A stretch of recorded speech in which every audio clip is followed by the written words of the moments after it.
ब्रह्मणां ब्रह्मणस्मदानशृण्वन्नोतिभिस्वीरसादनं प्रणो देवी सरस्वती वाजेभिर्वाजनीवती धीनामभिस्देवतु गणेशाय नमः सरस्वत्यै नमः श्रीगुरुभ्यो नमः हरिः ओम् कृष्णं कमलपत्राशु पुण्यश्रवणकीर्तनं वासुदेवं जगद्योनं नौमि नारायणं हरिं व्यासाय विष्णुरूपाय व्यासरूपाय विष्णवे नमो वै ब्रह्मनिधये वासिष्ठाय नमो नमः हरिः ओम् భగవద్గీత భగవద్గీత అంటే భగవంతుని ద్వారా భగవంతుని ముఖ ద్వారా వెలువడే వాక్కు భగవద్గీత. అయితే ఈ భగవద్గీత అనేసరికి గీ అంటే త్యాగాన్ని, తా అంటే తత్వసారాన్ని వివరించింది గీత. ఈ భగవద్గీత 18 అధ్యాయాలతో 700 శ్లోకాలతో ఒప్పుకుంటుంది. ఇది శ్రీకృష్ణ సంవాద రూపంలో మనకి అందించారు శ్రీకృష్ణుడు అర్జునుడు.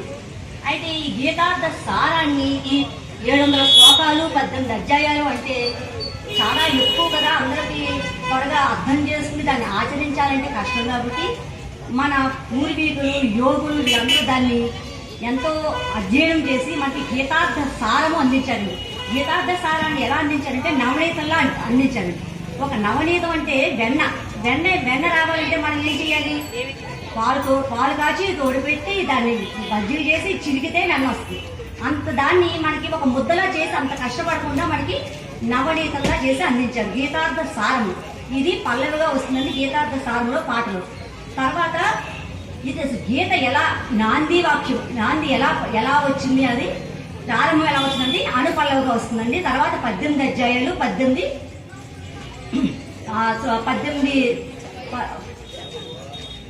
పర్వాలుగా వస్తుంది. 18 పర్వాలు 18 చరణాలుగా వస్తుందండి. ఇక గీతలో నాంది వాక్యం, గీతకి నాంది వాక్యం ఏంటంటే మనం భారతం మనకి అందరికీ తెలుసండి. గీతలో ముందు ఎందుకు ప్రారంభమైందంటే ప్రారంభం మనకి భారత యుద్ధం తెలుసు. భారత యుద్ధం ఏంటంటే అన్నదమ్ములు వాళ్ళు రాజ్యం కోసం కలహం చెందటం, అది శ్రీకృష్ణుడు సంజయుడు అందరూ రాయబారం జరపడం, రాయబారితే శ్రీకృష్ణుడి రాయబారం కూడా విఫలం అవ్వయింది. అప్పుడు యుద్ధం తప్పలేదు. యుద్ధం తప్పనప్పుడు శ్రీకృష్ణుడు అర్జునుడికి రథసారథిగా ఉన్నాడండి. భారత యుద్ధం కురుక్షేత్రంలో ప్రారంభమైంది. గీత 18 అధ్యాయాలు 18 యోగాలు. దీనికి 18 అధ్యాయాలకి యోగము అని పేరు పెట్టారు. అంటే యోగము అంటే ఏంటంటే కూడిక, జీవాత్మ పరమాత్మతో కూడిక యోగము. అయితే ఈ యోగము అంటే ఇంకొక అర్థం కూడా ఉంది. జీవాత్మ పరమాత్మతో చేరడానికి వచ్చిన మార్గం, చెప్పిన మార్గాన్ని కూడా యోగమే అంటారు. అంటే అందుకనే గీత 18 అధ్యాయాలకి చివరన యోగము అని వచ్చింది. ఈ యోగము 4 భాగాలుగా చెప్పారండి. ఒకటి కర్మయోగము, జ్ఞాన యోగము, భక్తి యోగము, జ్ఞాన యోగము. ఈ 4 మార్గాల ద్వారా మనకి భగవంతుడిని చేర్చే విధానం చెప్పారు. కాబట్టి గీత వాచా వేదాంతం కాదండి, ఇలా విని అలా వదిలేసేది కాదు. ఎప్పుడు విని అర్థం చేసుకుని దాన్ని ఆచరణలో పెట్టమన్నారు. అందుకనే మనసు పెట్టి వినాలండి, ఏదో విని అలా వదిలేయడం కాదు. విన్నది అర్థం చేసుకోవాలి, దాన్ని ఆచరణలో పెట్టాలి. అందుకని ఎక్కువ మనం అర్థం చేసుకోవాలంటే ఎక్కువ శ్రమ పడక్కర్లేకుండా మన రామదాస్ గారు, కబీర్ దాస్ గారు కష్టపడి దాన్ని వెన్నగా తీసుకొచ్చి, వెన్న ముద్ర తీసుకొచ్చి మన చేతిలో పెట్టారన్నమాట. వాళ్ళకి ముందు మనం కృతజ్ఞతలు చెప్పుకోవాలి. తర్వాత ఈ మొదటి అధ్యాయం అర్జున విషాద యోగం. ఈ ముందు నాంది ప్రస్తావన ఏంటంటే భారత యుద్ధం జరగడానికి అందరూ సంసిద్ధులే ఉన్నారు. అటు కౌరవులది 11 అక్షౌణి సైన్యం అండి. అక్షౌణి అంటే ఎన్నో వేల సైన్యం, గుర్రాలు, రథాలు, ఏనుగులు, వీళ్ళతో పాటు కాలిబంట్లు అందరూ కలిసి ఎన్నో వేల సంఖ్య ఉంటుంది అనమాట ఒక అక్షౌణి అంటే. అలాగా 11 అక్షౌణి సైన్యం కౌరవులు, 7 అక్షౌణి సైన్యం పాండవులు అటు ఇటు మోహరించి ఉన్నారండి. మోహరించి ఉన్నప్పుడు యుద్ధం ప్రారంభమవుతుంది. ప్రారంభమైనప్పుడు అక్కడ అర్జునుడి రథం మీద ఆయన గాంధీవం చేత పట్టుకుని, ఒక్కసారి మనసులో ఊహించుకోండి, గాంధీవం చేత పట్టుకుని అర్జునుడు ధనుర్ధారి అయి ఆయన కిరీటం పెట్టుకుని దర్జాగా ఆయన ముందాగా నుంచుని ఉన్నాడు. రథసారథిగా కృష్ణుడు కళ్యాణి పట్టుకుని చలుకోలు పెట్టుకుని ఆయన ఎదర కూర్చున్నాడు. రథచక్రం మీద హనుమంతుడు, కపిధ్వజం హనుమంతుడు ఉన్నాడు ధ్వజం మీద. అలా ఉన్న శ్రీకృష్ణ పరమాత్మ అర్జునుడు యుద్ధానికి సంసిద్ధులే ఉన్నారు. అటు సైన్యం ఇటు సైన్యం ఉంది. ఉన్నప్పుడు అర్జునుడు ఆయన రధికుడు, ఆయన రాజు, ఆయన ఏం ఆజ్ఞాపిస్తే సారథిగా కృష్ణుడు చెయ్యాలి. అందుకని రధికుడుగా ఆయన ఏం చెప్పాడు, అర్జున ఈ రథాన్ని కృష్ణ ఈ రథాన్ని రెండు సైన్యాల మధ్యకి తీసుకెళ్లి నిలుపు. నేను అటు సైన్యాన్ని ఇటు సైన్యాన్ని అంతని చూస్తాను. ఎవరెవరు ఈ యుద్ధంలో చేయడానికి వచ్చారో ఎలా ఉన్నారో అన్ని నేను గమనించుకుంటాను అని చెప్పి అడిగాడు అర్జునుడు. వెంటనే కృష్ణ పరమాత్మ కూడా కావాల్సింది అదే. ఎందుకంటే ఆయనకి గీత చెప్పాలి, నాంది అక్కడే జరిగింది. అందుకని చకచకా తీసుకెళ్లి రెండు సైన్యాల మధ్య అంత సైన్యం కనిపించే విధంగా ఈ రథాన్ని నిలిపాడు అర్జునుడు. శ్రీకృష్ణ పరమాత్మ నిలబడినప్పుడు అంతా వైపు చూశాడు అర్జునుడు. చూసేసరికి ఆయనకి వడలంతా చెమట్ల పోసేసింది. వెంటనే ఆయనకి ఒక భావన ఏంటి, అక్కడ యుద్ధం ఎవరితో జరుగుతుందండి, అన్నదమ్ములు. అంటే అటువైపు వాళ్ళైనా ఇటువైపు వాళ్ళైనా అందరూ చుట్టాలు, బంధువులు, స్నేహితులు, హితులు, అందరి మధ్య ఈయన ఒకటే ఆలోచన వచ్చిందండి, నేను యుద్ధం చేసి నా వాళ్ళందరినీ చంపేయాలా, ఆ రక్తపు కూర నేను తినాలా అనే ఒక్క భావనతో ఆయన నీరు గారిపోయాడు. అంటే ఎంత శరీర దారుఢ్యం ఉన్నా ఒక మనసుకి మనోవైకల్యం వచ్చినప్పుడు ఎంతటి మనిషినా నీరు గారిపోవడానికి అర్జునుడే పెద్ద ఉదాహరణ. ఒక్కసారి చర్చలు పడిపోయాడు. ఏమని, నేను యుద్ధం చెయ్యను, జ్ఞాతులు అంటే అయిన వాళ్ళని చంపి రాజ్యాన్ని తీసుకోవడం అనేది పాపం. ఉత్తి పాపం కదండి, మహాపాతకం అన్నారు. పాపాల్లో అధికమైన పాపం పాతకం అన్నారు. జ్ఞాతులను చంపి రాజ్యాన్ని అనుభవించడం మహాపాతకం కృష్ణ, అందుకు నేను యుద్ధం చెయ్యను అన్నారు అని ఆయన రథం మీద చర్చలు పెట్టి ఇది అనుపల్లవిగా వస్తుంది. ఇక్కడ నుంచి ఒక్కొక్క యోగం వస్తుంది. మొదటి అధ్యాయం అర్జున విషాద యోగం. అర్జున విషాద, మనం ఇంతకు ముందు ఏం చెప్పాం, భగవంతుని చేరుకోవడానికి భక్తి, జ్ఞానం, ధ్యానం, కర్మ, ఇవన్నీ 4 యోగాలు భగవంతుని చేరుకోవడానికి మార్గాలని చెప్పాం. కానీ మొట్టమొదటి అర్జున విషాద యోగం వచ్చింది. విషాదం కూడా ఎందుకు యోగం అయింది, అర్జునుడి విషాదం యోగం ఎందుకైంది అంటే అర్జునుడు ప్రాపంచిక సుఖాల కోసం విషాదం చేయడం. విషాదం అయితే యోగం కాదు. కానీ అర్జునుడు బాధపడింది దేనికంటే ప్రాపంచిక సుఖాలు వద్దు, నాకు ధర్మం ఏంటో చెప్పు కృష్ణ, నేను ఏం చెయ్యాలి అని శరణాగతి వేడుకున్నాడు. ఎప్పుడు ధర్మ జిజ్ఞాస ముముక్షుడికి అవసరం, అత్యవసరం. అందుకని అలా కోరుకున్నాడు. కాబట్టి అర్జున విషాదం కూడా ఒక యోగం అయిపోయింది. అర్జునుడు చెప్తున్నాడు, ఇప్పుడు అర్జున విషాద యోగం మొదటిది. ఇక్కడ నుంచి 18 అధ్యాయులు పేర్లు చెప్తాను, పేరుతో వివరణ వస్తుంది. అర్జున విషాద యోగంలో ఆయన చెప్తున్నారు ఏంటి, అటువైపు ఇటువైపు ఎంతమంది ఉన్నారు, తాతలు, తండ్రులు, మేనమామలు, గురువులు, అన్నదమ్ములు, వారి బిడ్డలు, వాళ్ళ మనములు, ఇంతమంది హితులు, స్నేహితులు, ఇంతమంది ఉన్నారు. ఇంతమందిని చంపాలి. నేను చంపితే కులం అంతా నశించిపోతుంది. కులం నశించిపోతే అధర్మం పెరిగిపోతుంది, ధర్మం నశించిపోతుంది. ధర్మం నశించిపోయి అధర్మం ఎప్పుడైతే పెంచిపోయిందో స్త్రీలు చెడిపోతారు. స్త్రీలు చెడిపోతే జాతి వర్ణసంకరం అయిపోతుంది. వర్ణసంకరం చేసిన వారికి, వర్ణసంకరం చెందిన కులానికి కూడా నరకం ప్రాప్తిస్తుంది. వాళ్ళ కులానికి కూడా తర్వాత వాళ్ళ పితృదేవతలు కూడా తర్పణాలు కానీ శ్రాద్ధకర్మలు కానీ అందకుండా పోతాయి. కాబట్టి నేను యుద్ధం చేయను అని చెప్పి ఆయన మొదటి అధ్యాయంలో చెప్పారు అర్జునుడు. ఇక అప్పుడు కృష్ణుడు అప్పటి వరకు మొదటి అధ్యాయం తర్వాత 2వ అధ్యాయం 10 శ్లోకాల వరకు అర్జునుడి విషాదమే ఉంటుంది. దీనికన్నిటికీ కారణాలు చెప్తా ఉంటారు. నేను చెయ్యను అనడానికి అలా కారణాలు చెప్పుకుంటా వస్తారు. మధ్యలో కృష్ణ పరమాత్మ ఏమీ మాట్లాడాలి, అన్నీ విన్నారు. అన్నీ విని అప్పుడు 2వ అధ్యాయం సాంఖ్యయోగం. సాంఖ్యయోగంలో శ్రీకృష్ణ పరమాత్మ చెప్తున్నారండి, అర్జునుడి బాధ ఏంటి, నేను యుద్ధం చేస్తే నా వాళ్ళు చనిపోతారు అని ఆయన భావన. అంటే నేను అనే అహం, నా వాళ్ళు అనే మమకారం, ఈ రెండింటితోనూ ఆయన ఉన్నారు. దాన్ని పోగొట్టాలి. అయితే అప్పుడు కృష్ణ పరమాత్మ చెప్తున్నారు, ఆయన అర్జున దీంట్లో సాంఖ్యయోగంలో ముందు ఆత్మతత్వాన్ని తర్వాత శ్రుతప్రజ్ఞ లక్షణాలను చెప్తారని శ్రీకృష్ణ పరమాత్మ. ఆత్మతత్వం, ఆత్మ ఏంటంటే ఆత్మ ఎప్పుడు నేను అనేది నువ్వు కాదు నాయన, నువ్వు ఆత్మ, అంతేగాని దేహం కాదు. కాబట్టి నువ్వు ఎప్పటికీ ఆత్మకి ఎప్పుడు చావు లేదు, ఆత్మకి పుట్టుక లేదు, చావు లేదు. అది ఒకప్పుడు ఉండేది కాదు, తర్వాత లేనిది కాదు. కాబట్టి ఆత్మకి ఎప్పుడు చావు లేదు. దేహానిక నువ్వు ఎంత జాగ్రత్త పడిచినా, ఎన్ని పైపోతలు కూర్చినా దేహం అనేది పడిపోక తప్పదు. కాబట్టి నువ్వు ఆత్మవే అని ఆత్మతత్వాన్ని చెప్పాను. తర్వాత కాబట్టి నువ్వు శ్రుతప్రజ్ఞుడు కమ్ము అన్నారు. స్థిత ప్రజ్ఞుడు అంటే ఏంటి అంటే నువ్వు యుద్ధం చేసేది నేను అనుకుంటున్నావు కాదు, నువ్వు ఆత్మవి, నీ దేహం మాత్రమే.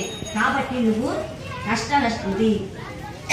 నేను అనే అహంకారాన్ని, నా వాళ్ళు అనే మమకారాన్ని వదిలిపెట్టి సుఖ దుఃఖాలని, లాభ నష్టాలని, గెలుపు ఓటములని, చావు గెలుపుల్ని అన్నిటిని కూడా సమంగా తీసుకుని యుద్ధం చేయి, నీకు ఎటువంటి పాపము అంటదు అని చెప్పారు.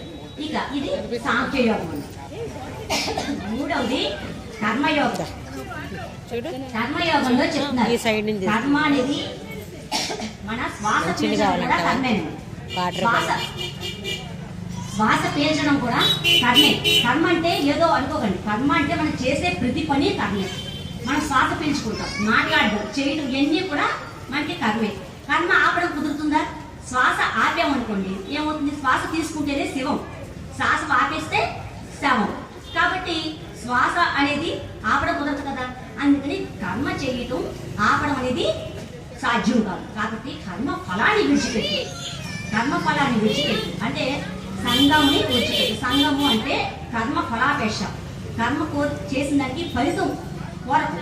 కాబట్టి నువ్వు ఫలాపేక్ష వదిలి చేయదగిన కర్మను, చేయదగిన కర్మ శాస్త్రహితమైన కర్మను. శాస్త్రం కొన్ని చెప్పిందండి, కొన్ని చెయ్యాలి, కొన్ని చేయకూడదు అని చెప్పింది. అందుకని శాస్త్రహితమైన కర్మను ఫలాపేక్ష లేకుండా చెయ్యి, నీకు క్రమంగా సంగమ లేకుండా కర్మ చేసిన వాడు క్రమంగా మోక్షాన్ని చేరుతాడయ్యా అని చెప్పారు. ఇక ఇది కర్మయోగం. కర్మ బంధాన్ని కలిగిస్తుంది. కర్మ చేస్తే బంధం అంటే కర్మ పుణ్యాన్నో పాపాన్నో కలిగిస్తుంది. మనం చేసే కర్మ వెంటనే దాని గురించి జన్మ, కర్మ బట్టే జన్మ. కాబట్టి కర్మ ఫలాన్ని ఆశించకుండా చేస్తే అది మనకి బంధం కాదు. కర్మ ఎప్పుడు బంధం. కర్మ బంధం కాకూడదు అంటే కర్మ ఫలాన్ని త్యజించు, అప్పుడు నువ్వు పరమాత్మని చేరుకుంటావు, మోక్షాన్ని పొందుతావు అని చెప్పారు. ఇక 4వ అధ్యాయం జ్ఞానయోగం అండి. జ్ఞానయోగంలో శ్రీకృష్ణ పరమాత్మ చెప్తున్నారు, అర్జున అన్నీ నేనే అని తెలుసుకో. ప్రతిదీ ఈ సృష్టి స్థితి లయ అన్నీ నేనే, ప్రతిదీ నేనే. ఎలాగంటే ఉదాహరణ చెప్తున్నారు. అప్పుడు యజ్ఞాలు చేసేవారు, యజ్ఞం ఉదాహరణగా చెప్పారు. యజ్ఞంలో హోమ సాధనములు, హోమ ద్రవ్యములు, హోమం చేసే వ్యక్తి, హోమాగ్ని, హోమంలో బేర్చబడింది అన్ని, హోమం దాన్ని తీసుకున్న ఫలితం తీసుకున్నది కూడా ఆయన. మొత్తం అన్ని పరబ్రహ్మమే అని గుర్తించు అని. ఇంతకు ముందు పూర్వం రాజు, జనక మహారాజు, మిగిలిన యోగులు, జ్ఞానులు వీళ్ళందరూ కూడా అంతా పరబ్రహ్మమే అని నమ్మకంతో వాళ్ళు కర్మలు చేసి ముక్తి నొందారయ్యా అని చెప్పారు. 4వ అధ్యాయం. తర్వాత 5వ అధ్యాయం కర్మ సన్యాస యోగం. కర్మ సన్యాస యోగం అంటే ఇప్పుడు కర్మయోగంలో చెప్పినట్టే కర్మ సన్యాసం అంటే కర్మను త్యాగం చేయడం కాదు, కర్మ ఫలితాన్ని త్యాగం చేయడం, కర్మ ఫల సన్యాసం అనేది కర్మ సన్యాస యోగం. దీంట్లో ఇంతకుముందు జ్ఞానులు ఏం చెప్పారు? అంతా పరబ్రహ్మతత్వమే అని వాళ్ళు తెలియని వాళ్ళు ఎలా చేస్తారంటే వాళ్ళు అంతా పరబ్రహ్మతత్వం అనే నమ్మకంతో వాళ్ళు చూసినా, కళ్ళు మూసినా, తెరిచినా, శ్వాస తీసుకున్నా, వదిలినా, మాట్లాడినా, నుంచున్నా, ఏ పని చేసినా మన ఇంద్రియాలు వాటి ధర్మాన్ని వాళ్ళు నెరవేరుస్తున్నాయి అన్న భావనతో చేస్తారు. వాళ్ళు నేను చేస్తున్నాను అని ఉండదు. వాళ్ళకేంటే పరబ్రహ్మ ఆయన నడిపిస్తున్నాడు, ఆ ఇంద్రియాలతో ఈ కర్మంతా నడిపిస్తున్నాడని పరమార్థ తత్వంతో చేస్తారు. చేసి సర్వ కర్మని భగవంతుని తప్పించి వాళ్ళు సంగము లేకుండా అంటే ఫలాపేక్ష లేకుండా కర్మల్ని చేస్తారు.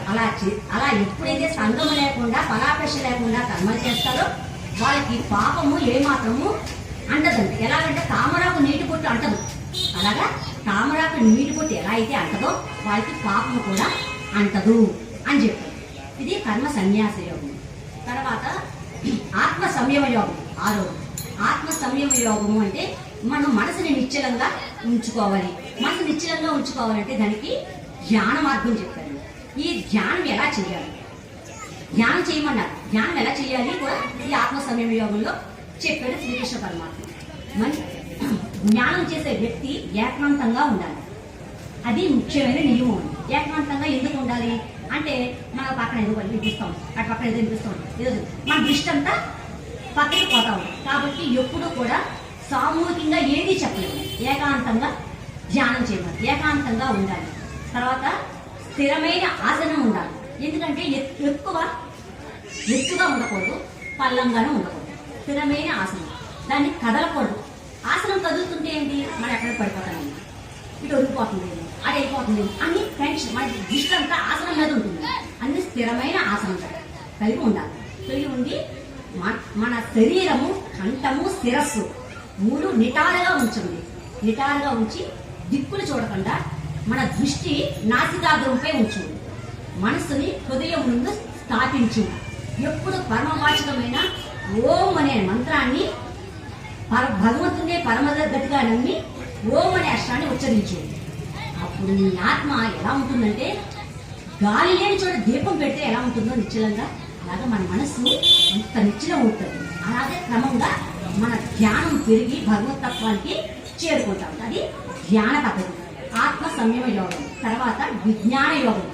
విజ్ఞాన యోగంలో ఏం చెప్పారంటే, అన్నీ నేనే అని తెలుసుకోమని చెప్పారు. జ్ఞాన యోగం అది అన్నీ భగవతత్వమే అని తెలుసుకోవడం జ్ఞానం. దాని అనుభవంలోకి తెచ్చుకోవడం విజ్ఞానం.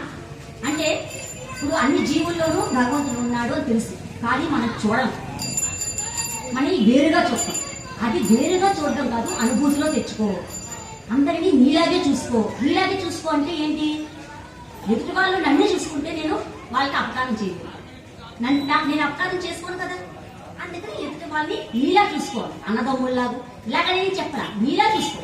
అంతలోనే ఉన్నది నీ ఆత్మే అని నీలా చూసుకో. అది ఎలా చూసుకోవాలంట, మనుల హారాన్ని ఉదాహరణగా చెప్పారు. మనులు, ఈ జీవాత్మలన్నీ రకరకాల మనులు. ఈ మనులు అన్ని ఒక హారంగా కూర్చారు. హారంగా కూర్స్తే రంగురంగుల మనులకి హారం చేస్తే దానికి ఆధారం ఏంటండి, దారము. దారము ఆధారమైంది.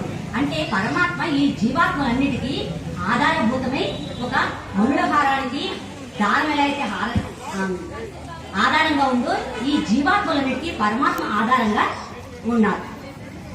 ఇలా తెలుసుకుని భగవతత్వాన్ని అందరిలోనూ చూస్తా క్రమంగా మోక్ష సిద్ధిని పొందమని చెప్పారు శ్రీకృష్ణ పరమాత్మ. తర్వాత అక్షర పరబ్రహ్మ యోగం 8వ అధ్యాయం. అక్షర పరబ్రహ్మ యోగం. క్షరము అంటే నాశనం, అక్షరము అంటే నాశనము లేనిది అక్షరం. అక్షరం అంటే నశించేది. నశించేది ఏదుందండి, కనిపించేదంతా నశించేది. ఒక పరబ్రహ్మం ఒకటే నిత్యను నశించేది అక్షరమే. ఆ పరబ్రహ్మానికి చేరుకునే యోగి ఎలా ఉంటాడు అంటే, ఆయనంట ఎప్పుడు మనస్సుని హృదయం ముందు స్థాపించి ప్రాణవాయువుని బ్రహ్మరంధ్రం ముందు అంటే శిరస్సు నందు నిలుపుతాడట. ప్రాణవాయువుని పరమాత్ముడే పరమగతిగా నమ్ముతాడు. వేరే ఏ ఆలోచనలు లేవు. ఓం అనే ప్రణవమంత్రాన్ని ఉచ్చరిస్తూ ప్రాణం వదులుతాడు. అలా వదిలినప్పుడు ఆయన మోక్షాన్ని పొందుతాడు. ప్రాణం ఏ విధంగానే పోవచ్చు, కానీ దీన్ని సాధన చేసి బ్రహ్మరంధ్రం మీద ముందు నిలపాలంటే ఏమీ ఎవరికి సాధ్యమైన పని కాదు. అది సాధనతో వస్తుందని. అలా పొందిన వ్యక్తి మోక్ష పదాన్ని పొందుతాడయ్యా అని చెప్తాడు. 9వ అధ్యాయం. రాజవిద్య రాజగుహ్య యోగం. రాజవిద్య రాజగుహ్యం అంటే, రాజవిద్య అంటే అతి గొప్ప విద్య. గొప్ప విద్య ఏంటి, ఆధ్యాత్మిక విద్య. ఆధ్యాత్మిక విద్య గొప్ప, అదే ఆధ్యాత్మిక విద్య తెలుసుకోవడమే జ్ఞానం. గుహ్యం అంటే పరమ రహస్యమైనది, గొప్పది ఆధ్యాత్మిక విద్య. ఆ విద్యను గురించి కృష్ణ పరమాత్మ చెప్తున్నారు. అన్నింటా ఆయన అవ్యక్త రూపంగా ఉన్నారు. ప్రతి జీవులోనూ ఆయన ఉన్నారు. ఆయనలోనే అన్నీ ఉన్నాయి, కానీ ఆయనకి ఏది అంటగా ఉన్నారు. అది తెలుసుకుని ఎవరైతే ఏ ఇతర భావనలు లేక పరమాత్మనే పరమగతిగా నమ్మి ఆయనకే మనసు అర్పణ చేసి ఆయన భావనలతో ఉండి ఆయన మీద భక్తి కలిగి ఉంటారో, ఆయన యోగక్షేమాలు నేనే చూసుకుంటాను అన్నారు. యోగక్షేమాలు అంటే ఏంటండి, యోగము అంటే ఇక్కడ ఇంతకు ముందు చెప్పిన యోగము కాదు. ఇక్కడ యోగము అంటే సంతాన యోగము, వాహన యోగం, ఇలా కొన్ని అంటాం కదా యోగము అని. ఈ సంతాన యోగం ఉండాలన్నమాట, అయితే ఈ యోగం ఉండాలి అంటాం కదా, అలాంటి వాటిని. అంటే యోగం అంటే కలిగి ఉండటం, కలిగి ఉండటం. ఆ కలిగి ఉండే పుత్ర సంతాన యోగం. సంతానం కలిగి ఉండే యోగం ఆయనే చూస్తాడు.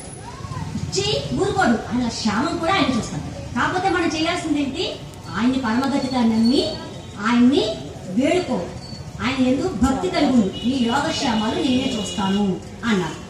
అయితే ఇక పదవ అధ్యాయం విభూతి యోగం.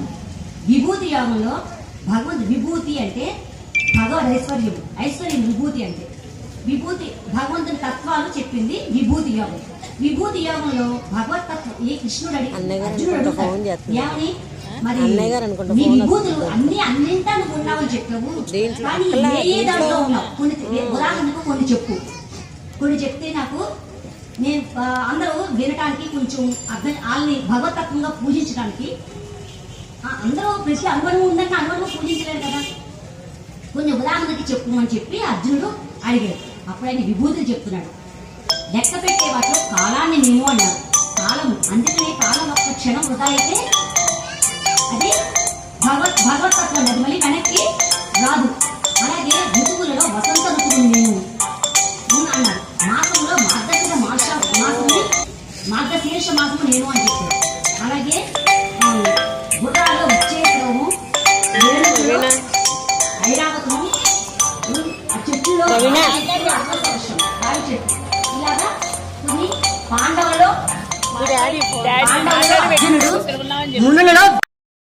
అయితే కృష్ణుడు చెప్పాడు, కృష్ణ ఇది అర్జున ఇది మాంసమయ నేత్రము.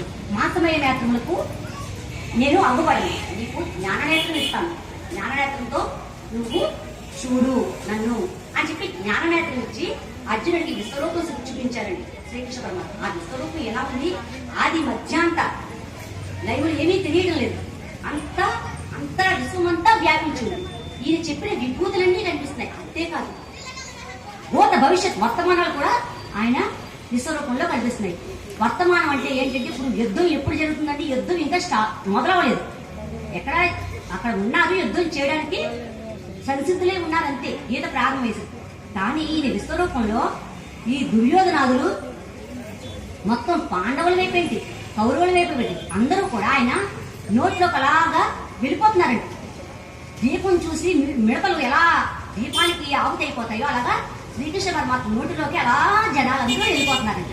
అదంతా చూశాడు అర్జునుడు చూసి కృష్ణ నాకు భయం కలుగుతుంది, నీ విశ్వరూపాన్ని ఉపసంహరించుకో, నువ్వు మామూలుగా నాకు దర్శనం ఇయ్యని కోరుకుంటే అప్పుడు ఆయన విశ్వరూపాన్ని ఉపసంహరించుకుని మామూలుగా చతుర్భుజాలతో ఆయన ప్రశేషమయ్యాక ఆయన చెప్పారు, నువ్వు నా విశ్వరూపాన్ని అందరికీ చూడటం సాధ్యం కాదు, ఒక్క అనన్య భక్తి ద్వారా మాత్రమే నన్ను చూడగలరు, నన్ను నాలో ప్రవేశించగలరు, నన్ను చేరగలరు అని చెప్పారు.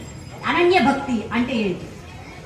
అనన్య భక్తి అంటే భగవంతుని గురించి కర్మలు చేయటం, భగవత్ కర్మలు చేయటం, భగవంతుని ఎందు జ్ఞాతత్పురుడే ఉండటం, భగవంతుని ఎందు భక్తి కలిగి ఉండటం, దృశ్య పదార్థములు ఎందు సంగం లేకుండా ఉండటం. సంగము అంటే ఫలాపేక్ష, అన్నీ మనకే కావాలి, అవి వదిలిపెట్టడం.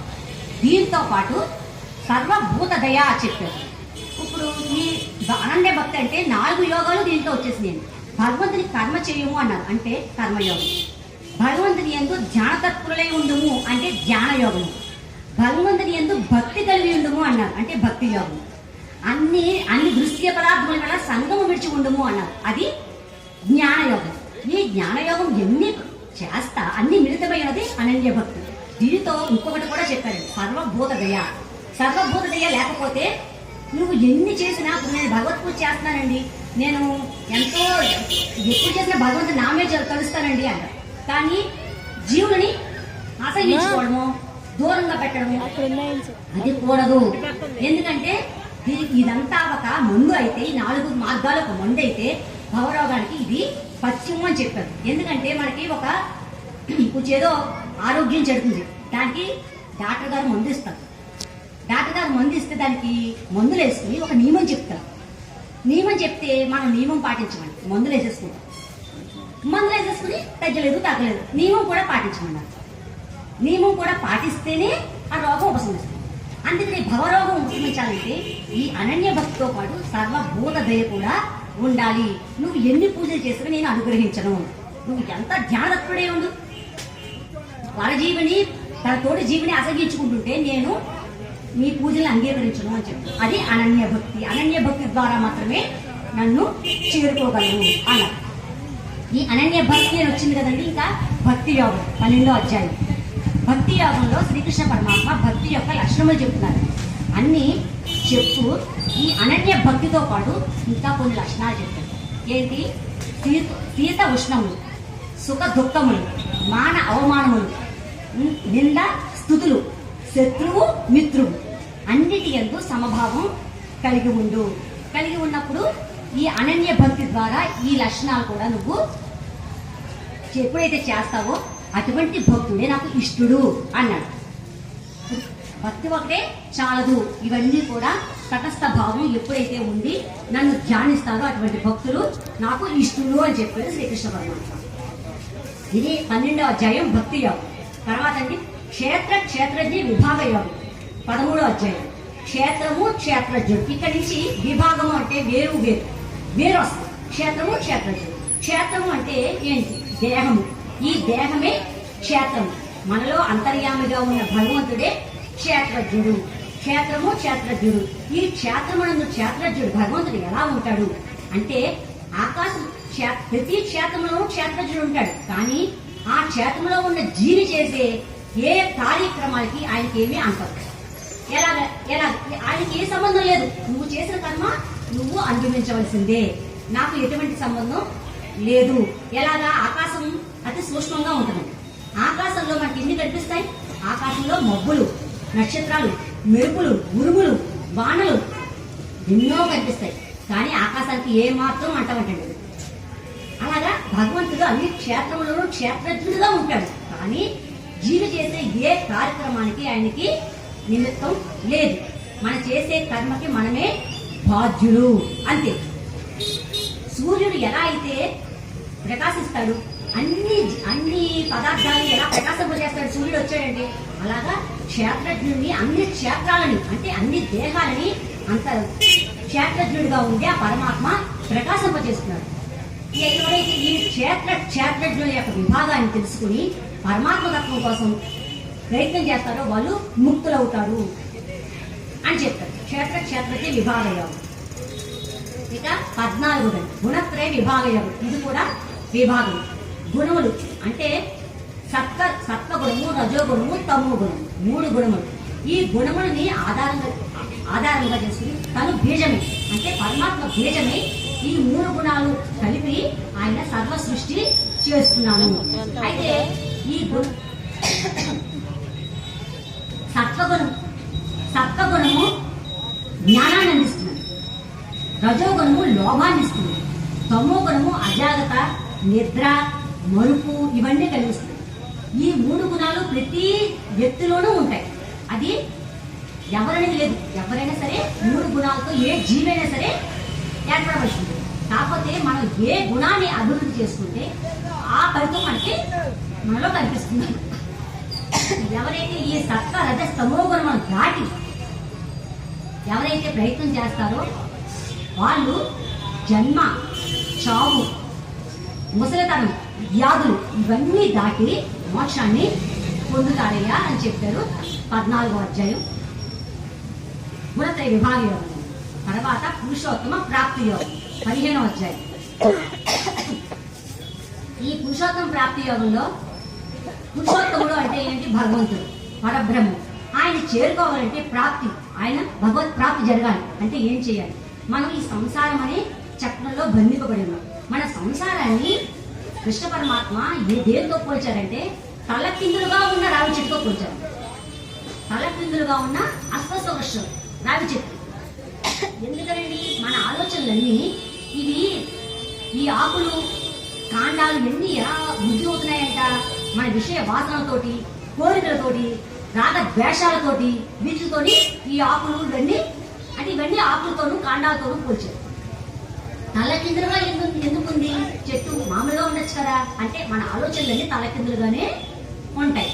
ఎందుకంటే శాశ్వతమైన పరబ్రహ్మాన్ని మనం పట్టించుకోము, అశాశ్వతమైన వాటి కోసం రాకులాడతాం. కాబట్టి మన ఆలోచనలన్నీ తలకిందులుగా ఉంటాయి. కాబట్టి మన సంసార చక్రం కూడా తలకిందులుగా ఉన్న రావి చెట్టుతో పోల్చారు. అయితే దీంట్లో ఎలా తప్పించుకోవాలి? ఈ సంసార చక్రం నుంచి తప్పించుకుని మన పరమాత్మను చేరాలి. ఎలాగా అంటే సంగము, అసంగము అన్నారు. సంగము అంటే ఏంటి? ఫలాపేక్ష అన్నిటికీ తగులుకోవడం సంగం అంటే. అసంగము అంటే ఏంటంటే ఏ సంగము లేకుండా, ఏ ఫలాపేక్ష లేకుండా మనం చేసే కర్మలు ముందు ఫలాన్ని ఆశించకుండా చేయడం, అన్ని త్యాగంతో చేయడం. అసంగం అనే కత్తితో బలంగా నరకమన్నాం, అంటే విషయ వాసల్ని అసంగము అనే దాంతో నరకమన్నాం. తర్వాత పరమాత్మ తత్వాన్ని వెతకమన్నాం. ముందు ఇవన్నీ నరికి, అసంగము అనే ఖడ్గంతో నరికి తర్వాత పరమాత్మ తత్వాన్ని వెతకమన్నాం. అలా వెతికినప్పుడు మనం దృష్టి విషయాల మీద ఆసక్తి లేదు, అప్పుడు పరబ్రహ్మం మీదే ఆసక్తి కలుగుతుంది. అలాగా ఒక్కొక్కటి మంచి గుణాలు మనలో అలవడతాయి. క్రమంగా మోక్షాన్ని చేరుకుంటాము అని చెప్పారు పురుషోత్తమ ప్రాప్తి యోగం.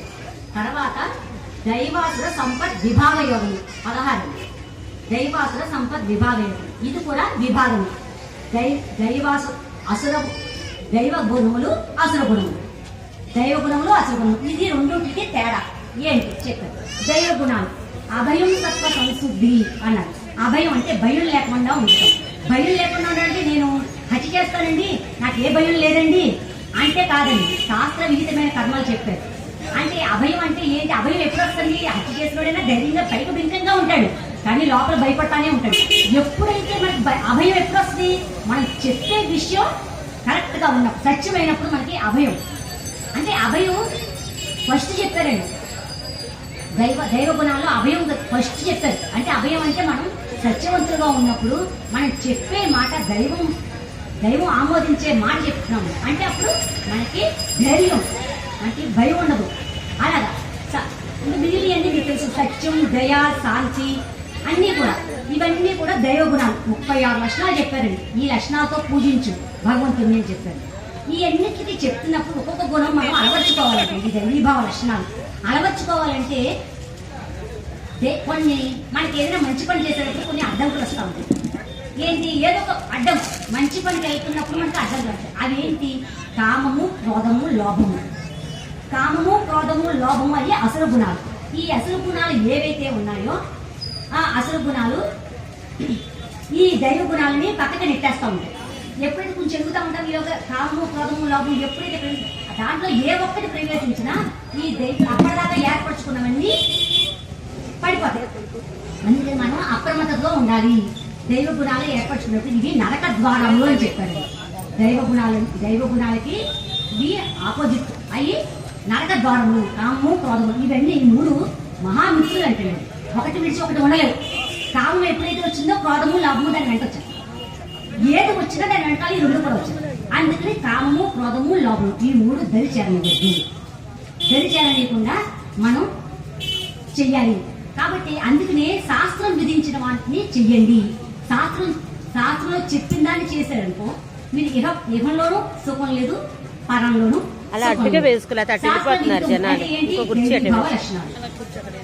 అలవర్చుకొని చేరు కావాలి అని చెప్పారు. శాస్త్రం చెప్పిన దాన్ని చేసినప్పుడు ఇహంలోనూ సుఖం లేదు, మీకు పరంలోనూ సుఖం లేదు. కాబట్టి దైవీభావ లక్షణాలు అలవర్చుకుని దైవానికి దగ్గరగా ఇక 17 శ్రద్ధాత్రి విభాగ యోగం. ఈ శ్రద్ధ అనేది ఇది కూడా విభాగం. 3 రకాలు. సత్వగుణంలో సాత్విక శ్రద్ధ, రాజసిక శ్రద్ధ, తామర శ్రద్ధ. ఇది ఎలా ఏర్పడుతుంది? మనకి గుణాలు చెప్పు. సత్వగుణం, రజోగుణం, తమోగుణం 14వ అధ్యాయంలో గుణత్రయ విభాగ యోగంలో. అలాగే ఆ గుణాలను బట్టే ఈ శ్రద్ధ కూడా ఏర్పడుతుంది. ఎవరిలో ఏ గుణం ఎక్కువగా ఉందో దాన్ని ఏర్పడుతుంది. అది వాళ్ళు పూజ చేసినా, యజ్ఞం చేసినా, ఒక మాట మాట్లాడినా, ఏది చేసినా కూడా ఆ గుణం మీదే ఆధారపడుతుంది ఆ శ్రద్ధ. వాళ్ళు ఏ గుణం ఎక్కువగా ఉంటే ఆ మాటే బయటకు వస్తుంది. ఉదాహరణకి సత్వగుణం ఉన్న వాళ్ళు దేవతని పూజిస్తారు, రజోగుణం ఉన్న వాళ్ళు యక్షుని, రాక్షసుని పూజిస్తారు, తమో గుణం ఉన్న వాళ్ళు పిశాచాలని, భూత ప్రేత పిశాచాలను పూజిస్తారు. ఏదైనా సరే వాళ్ళ శ్రద్ధను బట్టే, ఆ గుణాన్ని బట్టి శ్రద్ధ ఉంటుంది, శ్రద్ధను బట్టే వాళ్ళు చేసే పని ఉంటుంది. అందుకని అయితే ఏ పని చేసినా నేనండి సాత్విక శ్రద్ధలోనే ఉన్నానండి, భగవంతుని పూజిస్తున్నానండి, నాకు ఎప్పుడు దేవతలనే పూజిస్తానండి అంటే అక్కడితో చాలు. శ్రద్ధ అన్నారు. శ్రద్ధ తెలియాలి. శ్రద్ధ అశ్రద్ధతో చేసింది ఏది చేయని దాంతో సమానం. అసత్తు అన్నారు.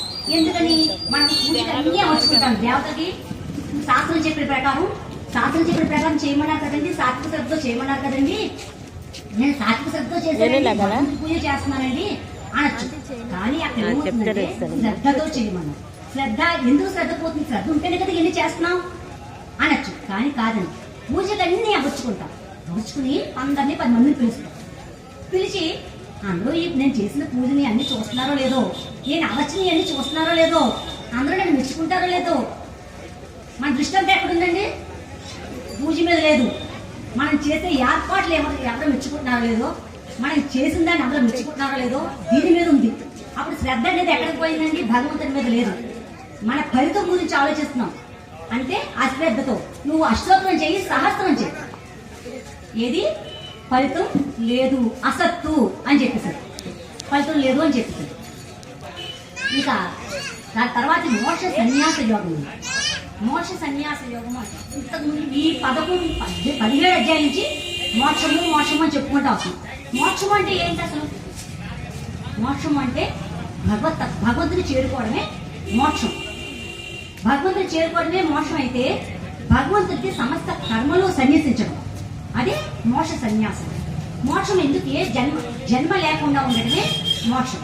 జన్మ ఎందుకు ఉండకూడదు? జన్మ ఉంటే ఏంటి? ఒక జన్మిస్తే ఏమైందండి అనొచ్చు. జన్మ ఉంటేనే చావు, జన్మ ఉంటేనే జర అంటే ముసలితనం, జన్మ ఉంటేనే వ్యాధులు. ఒక జన్మకే మనం సంతోషిస్తున్నాం. మనకి ముసలితనం వద్దు, వ్యాధులు వద్దు, చావు వద్దు. మరి ఎన్ని వద్దంటే జన్మ వద్దు అంతే కదా. జన్మ ఉంటేనే కదా ఎన్ని. కాబట్టి జన్మే లేకుండా చేసుకోవడమే మోక్షం. మోక్షం అంటే పరబ్రహ్మ తత్వం. పరబ్రహ్మాన్ని చేరుకోవడమే మోక్షం. ఆ పరబ్రహ్మానికే మన కర్మలు అన్ని సమర్పించడం, మోక్ష సన్యసించడం. అక్కడికి మోక్షాన్ని సన్యసించడం. ఇవన్నీ చేసినప్పుడు మనం మోక్షాన్ని కోరుకోగలండి. మోక్షాన్ని కూడా సన్యసించడం. అప్పుడు ఆయనే మన చేతిలో పెడతాడు కదా, మోక్షం అరచేతిలో పెడతాడు. అందుకని మోక్ష సన్యాస యోగం. ఈ మోక్ష సన్యాస యోగంలో ఇవన్నీ ఈ 18 అధ్యాయులు ఇంతకుముందు చెప్పినవన్నీ ఒకసారి మరలా గుర్తు చేస్తా. భగవంతుడు అర్జున సమస్త ధర్మముల్ని విడిచిపెట్టి నన్ను ఒక్కరిని మాత్రము ధ్యానించు అనన్య భక్తితో నీ సమస్త పాపముల నుండి నేను విడుదల చేస్తాను, నీకు మోక్షమునిస్తాను అని చెప్పాను 18 అధ్యాయం. ఇది అనుష్ఠాన వేదాంతం ముందే చెప్పారు. ఎందుకంటే గీతలో దైవీభావ లక్షణాలు చెప్పారు, శృతప్రజ్ఞ లక్షణాలు చెప్పారు, భక్తి యోగంలో భక్తుని యొక్క లక్షణాలు చెప్పారు, ఇన్ని జ్ఞానం యొక్క లక్షణాలు చెప్పారు.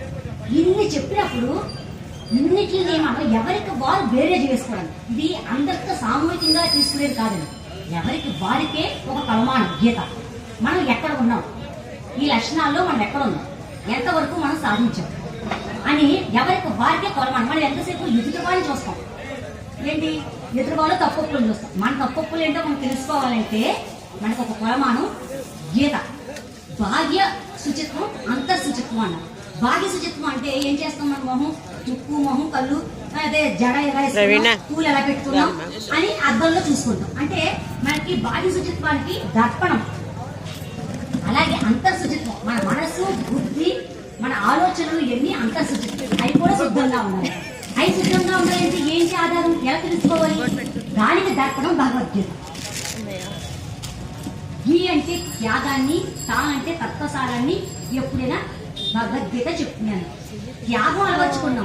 మిగిలినవన్నీ ఎందుకు చదివితే కామము క్రోధము లోభం మనకి అన్ని వదిలేసి త్యాగంలో ఉన్నాం. కామము క్రోధము లోభం మనకి చేరం. ఆత్మతత్వం తెలుసుకున్నాం. నేను అనే అహం పోయింది. అప్పుడు భగవతత్వాన్ని చేరుకుంటాం. గీత బాగుంటేనే గీత పట్టుకుంటాము. గీత మన గీతను మారుస్తుంది అంటారు. ఎందుకని? అప్పటి వరకు ఏది మంచో ఏది చెడో మనకు తెలియదు. ఇప్పుడు తెలుసుకున్నప్పుడు దాన్ని ఆచరణలో పెడతాం. ఒక్కొక్క మెట్టు మోక్షపదం ఎక్కడ ఉంది. అయ్యి బాబు ఎన్ని చెప్పారు, ఎప్పుడు చేరుకుంటాం? మొదటి మెట్టు ఎక్కితేనే కదండి రెండో మెట్టు ఎక్కగలం. అలా నెమ్మదిగా మనం ఏ మెట్లో ఉన్నామో నాకే ఇది మనము అనే దానికి లేదు. ఎవరైతేనే చెప్తారు. ఎందుకంటే ఎవరికి వాళ్ళకే. నా మనసు ఏంటో నాకే తెలుసు. నేను ఇంత చెప్తున్నాను కదండి, ఆచరణలో ఎంతలో ఉన్నాను అన్నది నాకే తెలుసు. అలాగే ఎవరికి వారికి. అందుకని ఎవరికి వారికే మోక్ష మార్గానికి ఒక ప్రమాణం భగవద్గీత. దాన్ని బట్టి మంచి లక్షణాన్ని అలవర్చుకుని దైవానికి దగ్గర కావడానికి ఒక మార్గం. అందుకని అనుష్ఠాన వేదాంతం అన్నది. గీతార్థ సారము అన్నారు. గీతార్థ సారం గురించి చెప్పమన్నారు, పాట చెప్పమన్నారు పిన్ని గారు. పాట నేర్పారండి నాకు. ఇప్పటి వరకు నాకు ఇన్నేళ్ళ నుంచి మేము కలిసాం కానీ ఎప్పుడు మాకు ఈ మాట రాలేదు. మరి ఎందుకు వచ్చిందో తెలీదు. నాకు నేర్చుకుంటామమ్మా అని అడిగారు. సరే నాకు అంత ఉంటే నేర్చుకుంటానని చెప్పండి, అసలు నేర్చుకుంటానని అది పాడమన్నారు. ఇప్పుడు ఈ 18 అధ్యాయాల సారము ఈ పాట వస్తుంది.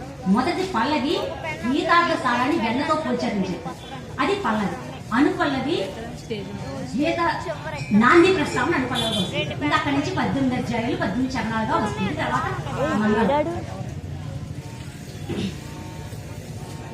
గీతార్థ సారము వినుము నవ నీతాము చేకును విధము. గీతార్థ సారము వినుము నవ నీతాము చేకును విధము. భూతాదయా పర కేతువు చేకపి కేతాను నకు కేతానుడెదిగించు జ్ఞాతి వదచే పాతకము సంజాతమౌనే నేతరంగున జేతునని యుద్ధముల్లక పురుగు సుగుడి రీతి బల్కెను. గీతార్థ సారము వినుము నవ నీతాము చేకును విధము.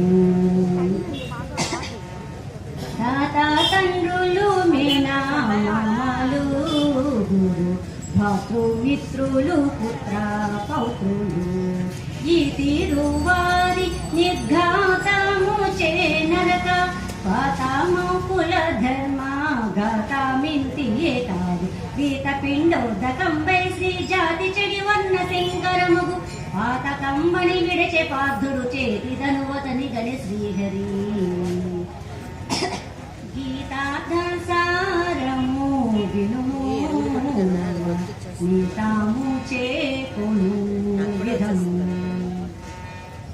జీవామెన్నడు నాసముందదు దేహ వివిధంబునను చాలివదు. భావము సమదృష్టి గావించి దృఢ బుద్ధితో విధాయక యుద్ధమి విధంబునా సంత చావు గెలుపుల గాల్పు తిరుగు విగావునను గెలుపోడులను సమమై వికారము లేక కోర్కెల గోవిడు అహంకారము మతలు. గీతార్థ సారము గీతాము చేకును విధము. అన్నీ నేనను తెలివి నజ్జునా నన్ని చేయుచు పల వర్జన మున్ను చేసిరి నీ వట్లన్నీ చేయుముయున్న వన్నీ లేనివి వన్నీయున్నవి గాని వన్న దేయుతులన్నీ కోర్కెలనన్ని తలపుల సున్న చేసి సమున్న తత్వము కొన్న వారే చిన్న సంజయులై జ్ఞానులు.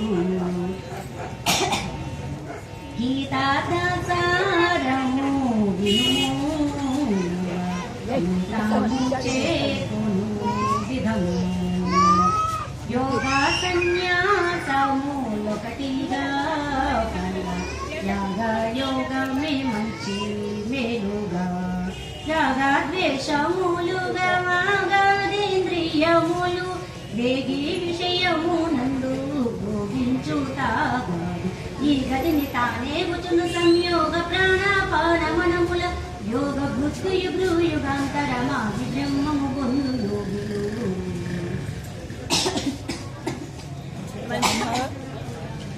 గీతార్థ సారము వినుము నవ నీతాము చేకును విధము. మనమేకాగ్రము చేయుటెక్కువ తపములు తక్కువ. వినకు సాజిన వస్త్రాసనమున కూర్చుండి తను శిరోగ్రీవములను తిన్నాగా ముక్కు కొనను మాత్రమే. జూచికోతెల దుని సంకల్పములు విడచిన మనము పవనము లేని దీపమును గుణను బ్రహ్మమును పొందును. గీతాసారము గీతాము చేకొను విధము. అన్నీ నేనను తెలివి జ్ఞానము తన కన్యామేలే ఉన్న విజ్ఞానము. భిన్న భూత భూతి కన్యా మేలు జీవమన్ని ధరించు నేనన్నిట బీజం. అన్ని పూసల దానమట్లుగా నున్న త్రిగుణాత్మమయోత్పన్నులై తెలియురజ్ఞులు విచ్ఛిన్న మోహాద్వంతులట్టులా. గీతాదసారము గీతాము చేకొను యోగి ప్రాణము విరచునప్పుడు సర్వ యాగియే ప్రణవమిల్లప్పుడు బాగుగా స్మరించి లేదా మేము చూడా యోగా బలము చేత యోగి ప్రాణములను ప్రోగు చేసి భూమధ్యమాగుచులో గదిని ద్వారములు గట్టి విరాగితానై మెలగి బ్రహ్మములో గలయు శుక్ల మార్గమున. గీతాదసారము గీతాము చేకొను విధము. అన్నిటా వ్యక్త రూపుగా నానాయందరియుండేగా కలది లేని విచిత్రమన్య చింతలు మాని నన్నే సేవింపసన్నతగాంచద. నన్నెటను వ్యాపించినంటగనున్న నన్నే గొల్వవారల భిన్న కులమైన బ్రోచిత సంపన్న కులజులనెన్న నీటికి. గీతాదసారము వినుము గీతాము చేకొను విధము. సురనారగిరి పురగా వస్తువులు తియ్య గరు శస్త్ర కరగ పన్నాదారులు సరసి స్మృతి స్మృతి పురహిత జపధేయుల సురనది విద్య శ్రీకర కీర్తులు ధరణీధర కాల ఋతుమా సమళరయ వర్షములు మత్య రూపం వెరగు జగతికి బీజమై సుస్థిరత ఏకా సంభు పల్గుణ. గీతాదసారము గీతాము చేకొను విధము. జగదాకారుని నన్ను చూడుము పాఠ తగ దివ్య దృష్టి గై కొనుము. మిగుల చిత్రమనేక సొగసును బ్రహ్మ రుద్ర గణములతి భక్తి పొగడ తేజోమయ మగుడి వెలుగు చరాచర ముగురు పగతులెల్లరు విగతులైరిగా పొగడుబడు హేతువై ప్రేమను విగత వైరుడ వగుము పల్గున. గీతాదసారము వినుము గీతాము చేకొను విధము. సగుణ నిర్గుణ బ్రహ్మోపాసన మోక్ష మగుయుక్తమున కష్టతరమున తగమానో బుద్ధులు తగిలించిన పైన విగత కర్మ ఫల మగునేని బ్రోచెద పగ విడిచి భూతదయతో సమూలగు చోత్రుడ బుద్ధితో నన్నే త్రిగుల ధ్యానించు నా భక్తులు వగగొనగనలు గిందిరని. గీతాదసారము వినుము గీతాము చేకొను విధము. తనుగు క్షేత్రం విధి ఎదిగినా విను క్షేత్రనాలో నుండినా ఘనమాయ పురుషులు అనయ ముందురుగా సమ్మనము సమత్వమే అనబడు జ్ఞానం కనుగొనక బ్రహ్మంబు జ్ఞేయం వనక సర్వమునందు మిన్నుగా నునికి నంటగ వెలుగు చేయును బిందులోకము రీతి దివ్యును. గీతాదసారము వినుము గీతాము చేకొను విధము. త్రిగుణములాయన మాయను దాన జగము గల్గెను బీజమయ్యేను తగ సత్వరజస్తమో గుణములు జీవని గలము సుఖరాగ మోహముల చేత విగత సుఖ భుక్త రాగద్వేష గతి సర్వారంభ త్యాగమునగును. నిర్గుణా సిద్ధి తుల్యత కవియు మైత్రియులేకయుండిట. గీతాసారము నేతాము చేకును విధము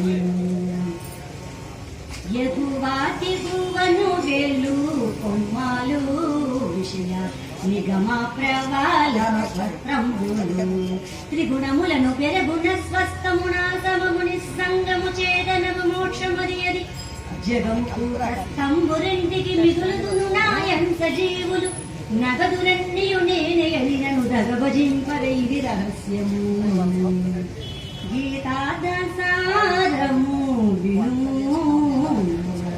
నీతాము చేకును విధము దైవాసుర సంపత్తి విధము సత్వదయా దైవమాసురమన జీవహింసయగు నెవ్వరికి నిధన టీవి లేదని ఎంచు దైవీయునపవర్గం పునరకం దివియు నిరయాద్వార నామములివే కామ క్రోధ లోభముల ద్రోచి భజించు శాస్త్రము గీతాదసారము వినుము నీతాము చేకును విధము సత్వరజస్తమా శ్రద్ధలు దాని తత్వము మూడు విధములు సత్వదేవరాజ సత్వయక్షతామ సత్వతి సాచ భూతత్వమాహార కృతత్వదాన తపో యజ్ఞములు సత్వరాజన తామసముల కృతత్వములు ఓంతస్తదితి యజ్ఞత్వవేదాగ్రత్వమయ్యను గీతాదసారము నీతాము చేకును విధము విను సన్యాసము కామా వర్జనా త్యాగ మన కర్మ ఫలము వర్జను తను కర్మ శక్తి లేకను చేయు ముక్తి అందును త్రిగుణ త్యాగమణి జ్ఞానమాదిగ జన్మనంబునను దలంచుచు పనులు నాపై నుంచి భక్తిని జనుచు సర్వము విడచి శరణని నను భజించు రహస్యము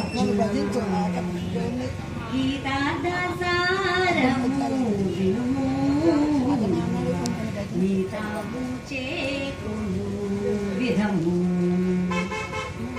మంగళమిదే జగన్మోహనాస్యమ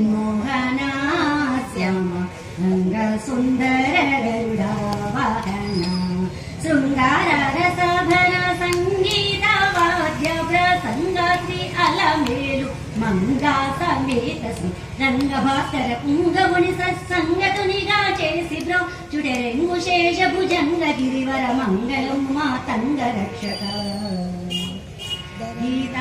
గీతాదసారము వినుము నీతాము చేకును విధము ధరణు శ్రీహరి గీతా మహిమాను తెలిపి దురితాహరము మా మందిరము నిరతామన్నీయు చదువా ఎరుగా సాదంబైన దొరకు గోదానజం విరముడు చేరు గంగను మునుగుటయు నద్వరము హరిపురి కరగు పద్యం వరయ పాదం వెన్నెనను ఈ ధరణు మరుకాలంబుందురు గీతాదసారము వినుము నీతాము చేకును విధము శ్రీకృష్ణ పరమాత్మకు ఇంత ప్రాశస్త్యం ఎందుకు పొందింది అంటే గీత భగవత్ ముఖంగా వెలువడింది. ఎవరో చెప్పలేదు, ఈ భగవంతుడు ఇలా చెప్పాడు అని ఎవరు చెప్పలా, భగవంతుడే స్వయంగా చెప్పాడు, దానికి తిరుగులేదు. చెప్పినవాడు శ్రీకృష్ణ పరమాత్మ, వినినవాడు శ్రీకృష్ణ పరమాత్మే, చంద్రోపదచ్చి దాన్ని ప్రకటించిన వాడు కూడా శ్రీకృష్ణ పరమాత్మే అన్నారు. ఎలాగండి అంటే విభూతి యోగంలో చెప్పారు, పాండవులలో అర్జునుడి నేనే అంటే వినినవాడు శ్రీకృష్ణ పరమాత్మ. వ్యాస మహర్షి ముందులో వ్యాస మహర్షి నేనే అన్నా అంటే రాసిన వాడు కూడా ఆయన వ్యాస మహర్షి కూడా శ్రీకృష్ణ పరమాత్మ. అందుకనే దీనికి గీతకి అంత ప్రాముఖ్యత వచ్చింది. గీతను మనకి చెప్పిన శ్రీకృష్ణ పరమాత్మకు జై జై జై. దీన్ని గీతను మనకి అందించడానికి నిమిత్తం మాత్రమే అర్జునుడికి జై. ఇది చందోబద్ధం వచ్చి మనకి ప్రకటించిన వేదవ్యాస మహర్షికి జై. దీన్ని మొట్టమొదటిసారిగా ప్రచారం చేసిన సంజీవుడు అండి. సంజీవుడు చెప్పాడు ధృతరాష్ట్రుడికి మొట్టమొదటి గీతని, అందుకే సంజయుడికి జై. గీత యొక్క తాళపత్ర గ్రంథముని మనకి కాలగర్భంలో కలిసిపోకుండా దాన్ని వెలికి తీసి మనందరికీ అన్ని ప్రచారం చేస్తున్న ఈ భజన మండలికి జై. అయితే వీళ్ళందరికీ మనం రుణపడిపోయి ఉన్నాం. రుణపడిపోయి ఉంటే రుణం తీర్చుకోవాలి. రుణం తీర్చుకోవాలంటే ఏం చేయాలి అంటే వాచా దోషం లేకుండా అర్థవంతంగా గీతను నేర్చుకుని దాన్ని అనుష్ఠించడమే మన వల్ల రుణం తీర్చుకోవాలి. అందుకని అందరూ గీత నేర్చుకుంటారని ఆశిస్తున్నాను. శ్రీరామచంద్ర చివరిగా ఒక మాట అండి, లక్కవరం అంతా ఆధ్యాత్మిక క్షేత్రం. ఆధ్యాత్మికంగా ఎంతో ఎదిగిపోయింది. అక్కడ నేను ఇలా కూర్చొని చెప్పడం అంటే హనుమంతుడు మీరు పుట్టుగంతులేదు అని. కాకపోతే భగవంతుడు నా ఇంటి ముందు పలికిస్తాను. మొట్టమొదటిసారిగా నేను ఇక్కడ కూర్చుని అసలు ఎక్కడ నేను మాట్లాడడం లేదు. అంటే ఇక ధైర్యంతో భగవంతుడు నా ఇంటి ముందు చెప్పిస్తాడని ఒక ధైర్యంతో అభయం అన్నారు. ఆధ్యాత్మిక విద్య చెప్పాడు, అభయం అని చెప్పాడు స్వామి. అది మనసులో పెట్టుకోండి. నేను చెప్పేది భగవత్ దానికి అభయం ఉండాలి. నేను పొరపాటు చెప్పను, భగవంతుడే పలికిస్తాడు అని ఒక నమ్మకంతో ఇక్కడ కూర్చున్నాను. వాచా దోషం కానీ భావదోషం కానీ ఏదైనా ఉంటే క్షమించమని సభాముఖంగా వేడుకుంటున్నాను. నాకు ఇంతటి అవకాశం ఇచ్చిన ఈ భజనా మండలికి సమాజానికి నాకు ఇంత ప్రోత్సహించిన మా వారికి ఈ సభాముఖంగా కృతజ్ఞతలు చెప్పుకుంటున్నాను.